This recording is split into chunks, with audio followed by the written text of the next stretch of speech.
Good evening, folks. It's the brightest of lights, and it's time for our special mystery guest. Marlowe and the Cowboy, FARQ2 Radio. Now, I want to put a serious boot up the ass of my next guest. It is my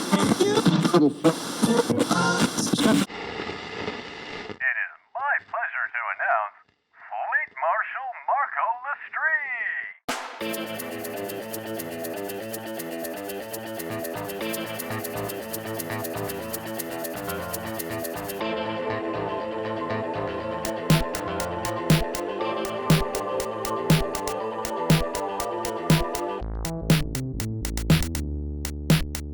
I'm definitely up to something. Failed it twice.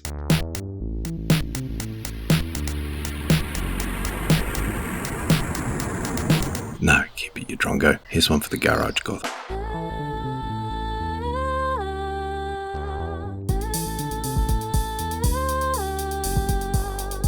I was hurt, and it hurts, and it doesn't stop hurting.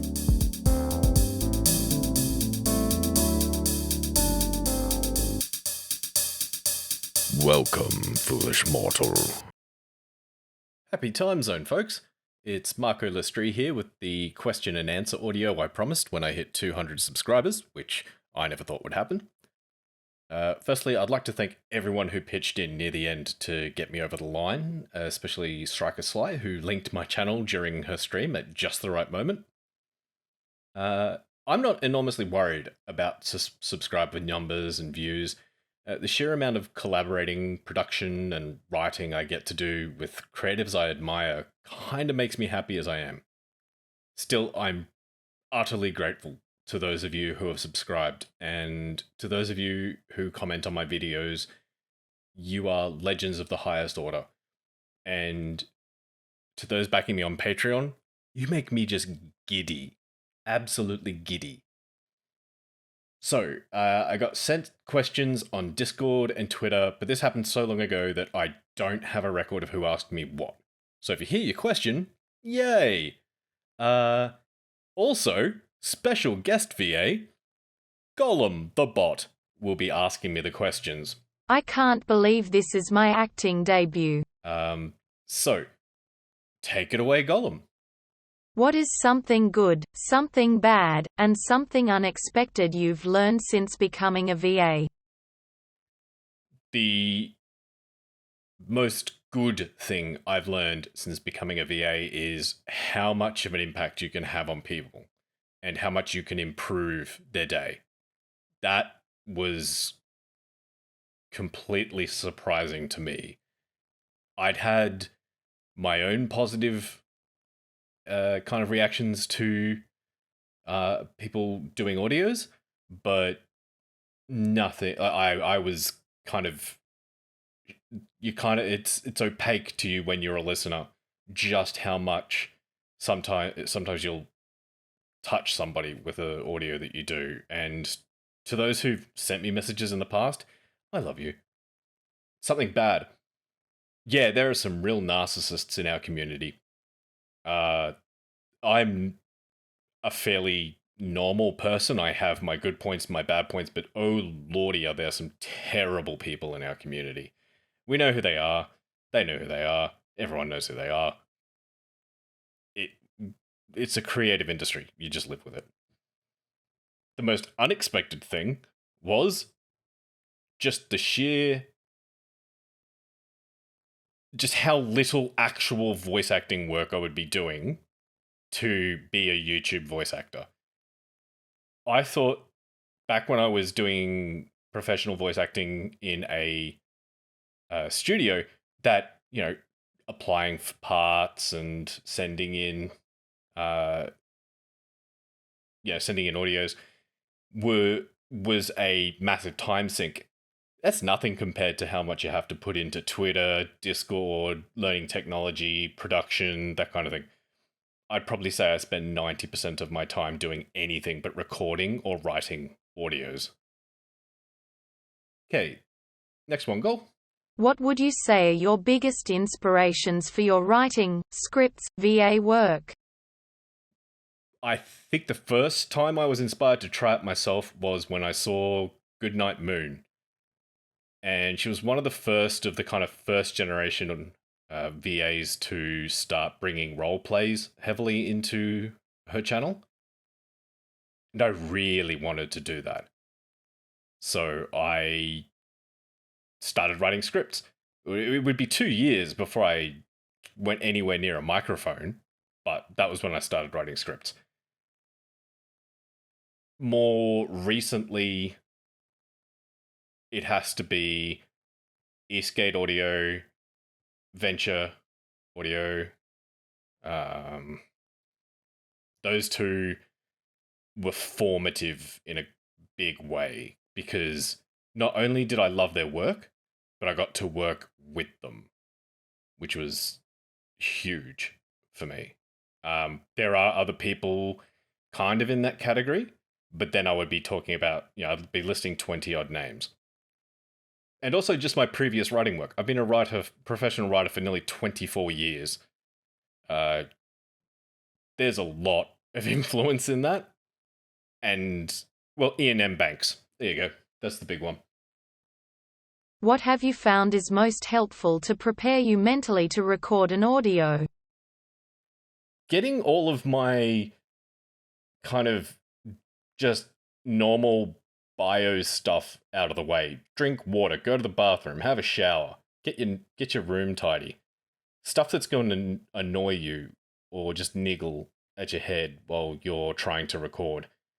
In terms of getting into character, read the script and be honest about, like, not just honest, but really put some thought into how that character actually feels. I have seen a lot of comments about people realizing, where they've had to re-record an entire audio because they've done a recording and then it didn't seem emotionally right, which is probably a good sign because this is after they've recorded it properly. I don't listen to as many audios as I used to, and the ones that I do are from extremely talented actors, so I guess I don't hear people botching that one so much anymore. What's a character you've always wanted to play? I have always wanted to play John Irenicus from Baldur's Gate 2. He was played by David Warner originally, and it was the first time I encountered voice acting and thought, this is making my experience 1,000,000 times better. And I will never come close to David Warner's John Irenicus, but I want to play that part as soon as I find the scriptwriter who understands John Irenicus enough to write me that script. If you've played Baldur's Gate 2 and you're a good writer and you're prepared for me to say, don't think you got it, then by all means, write that script. I will perform it. I don't care if it's a 5-hour-long script. I honestly don't. Do you have a character archetype you've always wanted to play? Yeah, I always wanted to play, there is a siren in the background, but this isn't, trying to send you to sleep, so. Character archetype I've always wanted to play. I got to play that archetype a couple of times already, just the villain, but I think the fatherly, like the I should have looked into what the archetypes, like what the proper, literature archetypes are. I would ask for a refund on your fine arts degree. They are the lover, the hero, the magician, the outlaw, the explorer, the sage, the innocent, the creator, the ruler, the caregiver, the everyman, and the jester. Sadly, The ADHD bipolar stays home on the hero's quest. The fatherly characters and the kind of unhinged villain characters as well. I think I would do like the hinged villain. That's pretty straight to play. You just go, okay, what's your motivations? What can I do to my voice that will make it sound interesting and respect the character and normal process. Unhinged characters, you got to sit there for a day and go, how do I not take this too far? And what can I do to my voice? And usually there's an element of having to just go completely off your chain without leaving the yard. And that's a balance that can be hard to do. What success on your channel are you most proud of? Being Cucumber approved's probably one of them, but every positive comment feels like it's the first one.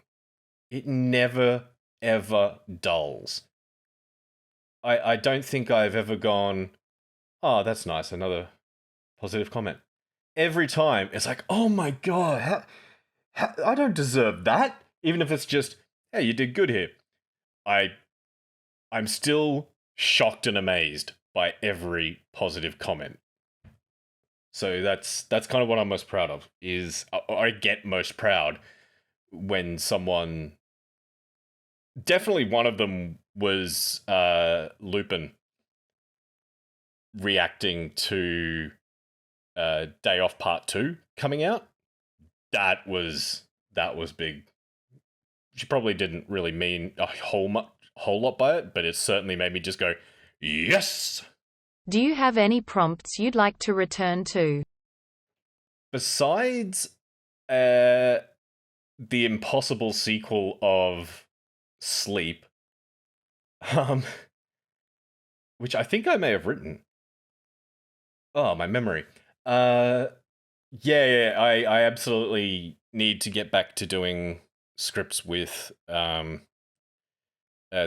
Guardians scripts with Escape. That's the big one I want to get back to. I also want to get back to Words of Praise from Your Boss and Striker Sly Knows Why. Yeah. Which of the 7 deadly sins are you most guilty of? Lust. Definitely lust. I'd say pride, but nah. It's lust. I think most people looking at me would probably say pride. It's lust. What do you think is the most interesting thing about you? Just how much I've done in my life, how many times I've nearly died, and how weird it's all gotten and then somehow snapped back. I have a life of extremes. And I'm a storyteller, so that makes it even worse for people who just want to hear me shut up. If you could do anything in the world, by magic, you are capable of doing one activity of your choosing. What would it be? And why? I think at this point, disappear any form of cryptocurrency. That would be a huge benefit. But I think if I could just snap one thing into existence, it would be a general systems vehicle from the E&M Banks universe. One that was inclined to actually help us, because then within a few months we'd all be living in a utopia. Fuck capitalism. What is your view on the supernatural? Do things like ghosts, spirits exist? If yes, have you ever had an experience with something like that? And if no, what do you think of people who build their lives around ghost hunting and the like? I have a lot of friends whose spirituality I respect and whose connection with the supernatural I encourage. Personally, I don't believe in any of it. I don't believe in anything that can't be explained by quantum fluctuations. And keep in mind,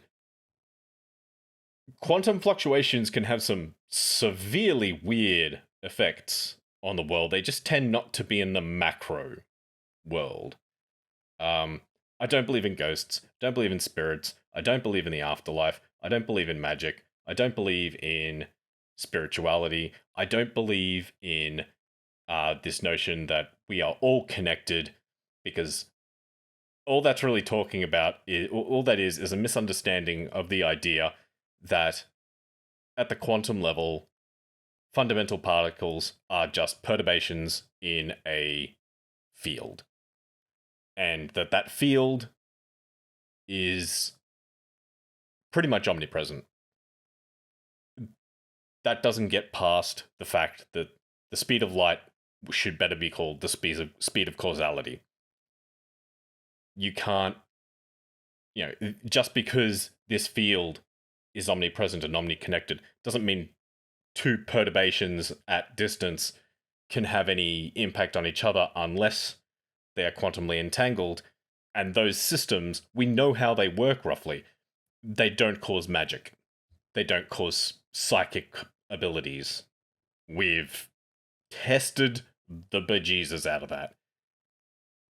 It's a no-goer.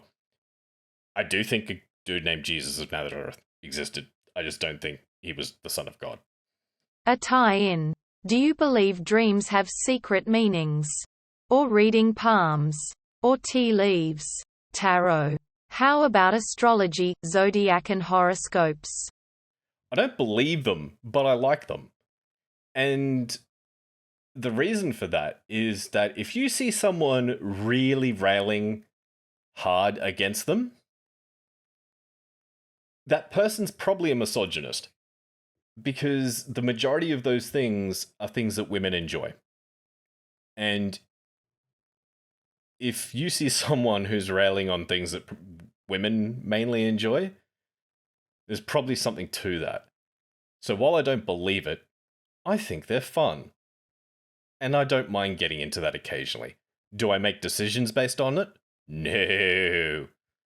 Will I point out that the 13th zodiac is Ophiuchus and was only added after we realized that the ecliptic had moved since the original dates were made?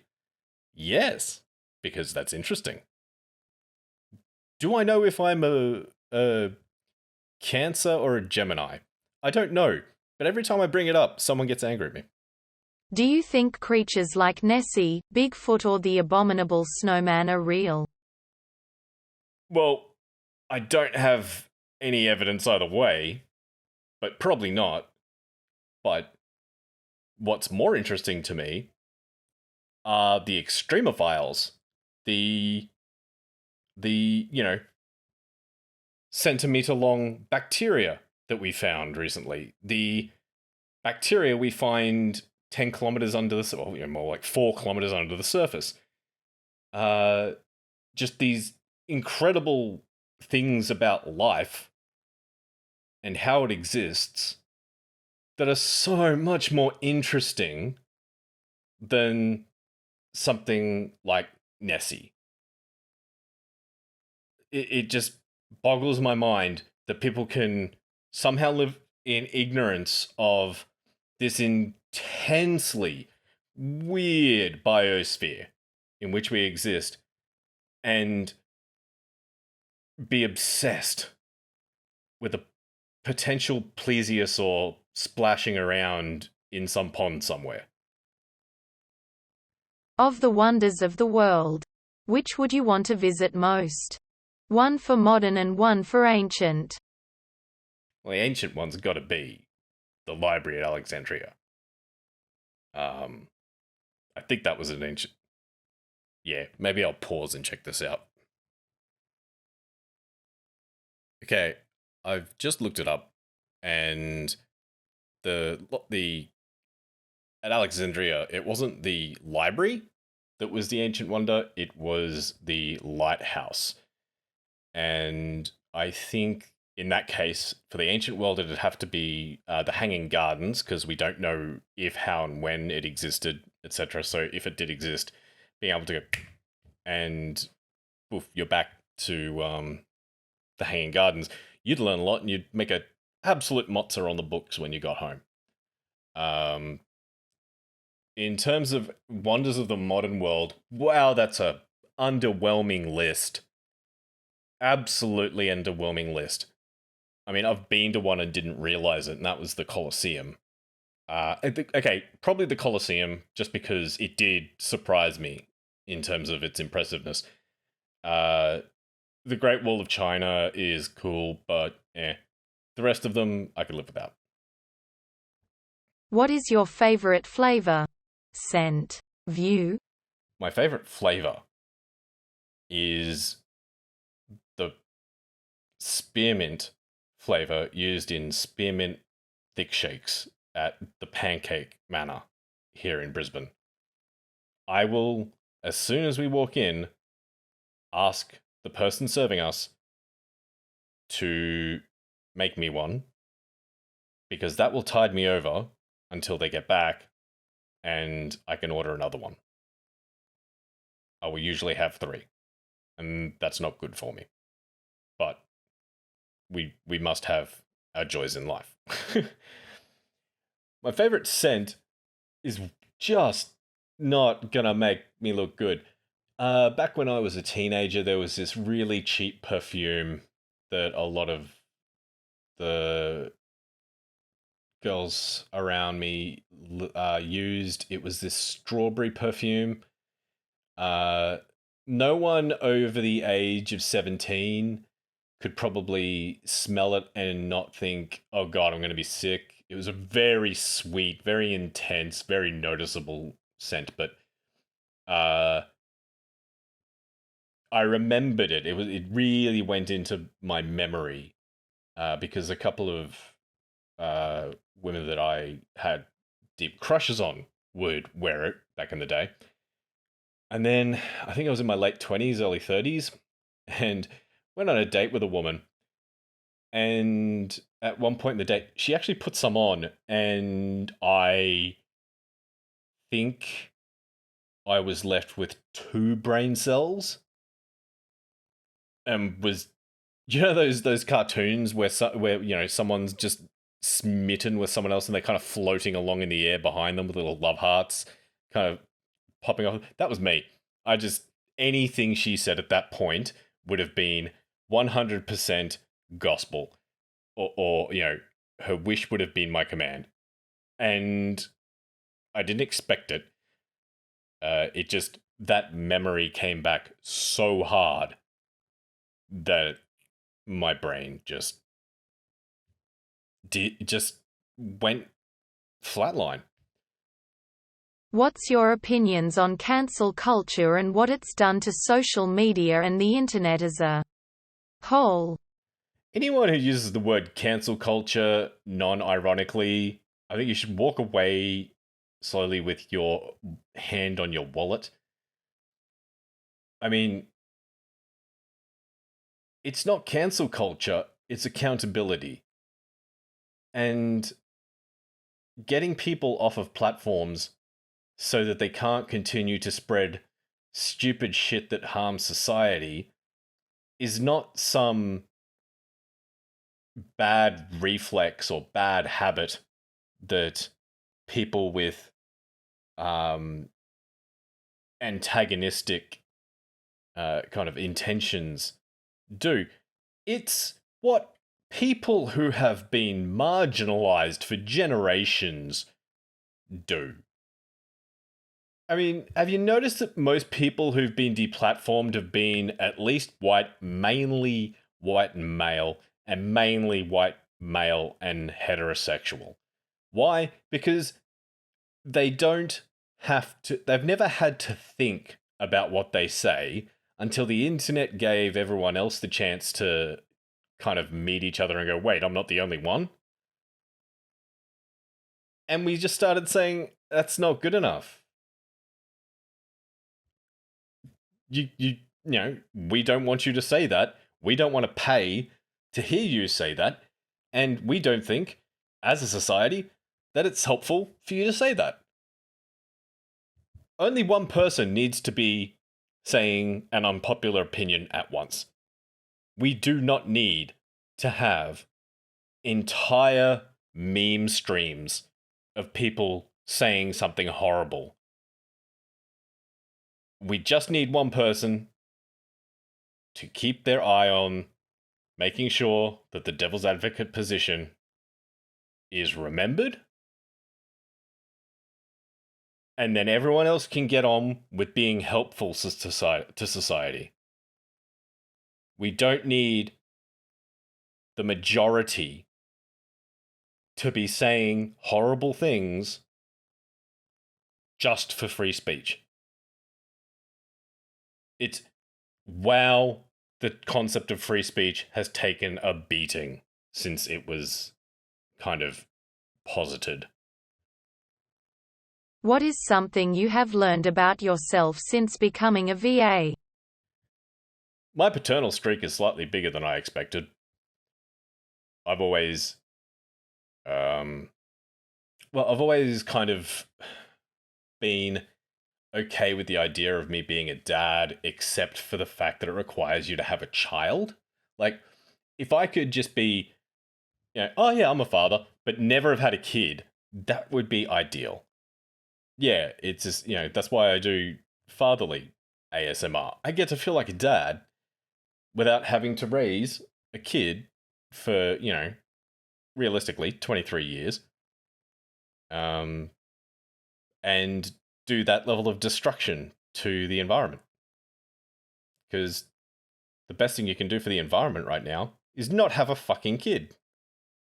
What scripts for other people have you done that you're the most proud of? Well, I'm pretty proud of burying myself. That was good. Bunch of the not safe for work commissions I've done, I think have actually been the best writing of my life. Which is weird that I chose those ones to really turn the taps on for. I think the partner teaches you how to break up one. I originally did that for someone else, but they came back and said they weren't able to do it, so I did it myself, and it ended up with about 8 or 9 fills. And I think that's just that it went that way because it's probably my most important script and very likely my best. Have you ever done a script you could never see yourself do in the past? Yeah, I never saw myself doing any Mattiest Matt's content, frankly. My stance on yandere scripts is well documented. I enjoy yandere as a genre, but it's a kink and it shouldn't be on YouTube. I just think that the concept of wholesome yandere is such a horrifyingly bad reaction to the cognitive dissonance that must occur to younger, well, no, it can't be occurring to, it should occur to younger writers that they are trying to make wholesome what is essentially spousal abuse, and they can write it, no problem. Just keep it on Gone Wild Audio. Don't try put it on YouTube. I think the fact that people are trying to put it on YouTube is what annoys me. Not that people are writing it or enjoying it. It's the fact that they're trying to put it on a safe for work platform and getting surprised when things get demonetized, or having the audacity to say you can't expose kids to sex on YouTube, that's bad, but we're going to expose them to abusive relationships. That's fine. So, that's that's why I could never. I really didn't think I would ever do any yandere content, but I have written dozens of them and performed a handful. So, Do you have plans for the future? yes, I do have plans for the future. I plan on trying to overcome my mental illnesses because they are crippling and hidden extremely well from pretty much everyone on YouTube, Discord, and Twitter. I plan on getting a normal job. I plan on making my audios an order of magnitude more spectacular than they are. We're talking 3D animation, properly rendered soundscapes, huge collaborations, long series, that kind of thing. And if you've been watching the stuff I've been producing, I am on the way to that. So I'm quite happy about that one. All right, that's, well, even if that weren't all the questions I had, I've probably bored everyone to tears by now. But I'd like to thank everyone for listening. And if you do have other questions, DM me. I'm definitely not afraid of DMs. See me in the Murmur Discord. I'm usually there. And sometimes I'm on Twitter as well. But this has been a really wild ride, and thank you everyone for getting me to 200 subscribers. It's over 250 now, nearly 260. And that level of appreciation is not what I'm used to. Usually when I have large audiences, because the last time I was in a creative position, I had a weekly audience of about 5 to 6 million people. Usually the interaction between me and my audience has been far more acidic and far more negative, just because that is how journalism and readers work. No one thinks, oh yeah, that's my favorite news producer, or that's my favorite news editor, or that's my favorite, No. This kind of appreciation is, I think, unique to our community, where you can come in so quickly be handed baskets full of positivity and encouragement. So I want to thank everyone who does that for new VAs, new writers, new producers. Also, just a thing to add, more people need to start thinking about just, being good producers as well. I see myself as a producer before being a VA. It's a great way to spend your time, and you learn so many awesome things. So if you're kind of tangential to the VA community, or you're a consumer and you're thinking of getting into the creative side of it, think about, well, okay, I could write, I could voice, or I could, do audio and video editing. It might surprise a few people that that's what you're offering, but it's a great way to spend your time. Thank you again, and thank you to Golem for asking the questions. All right. Cheerio, everyone.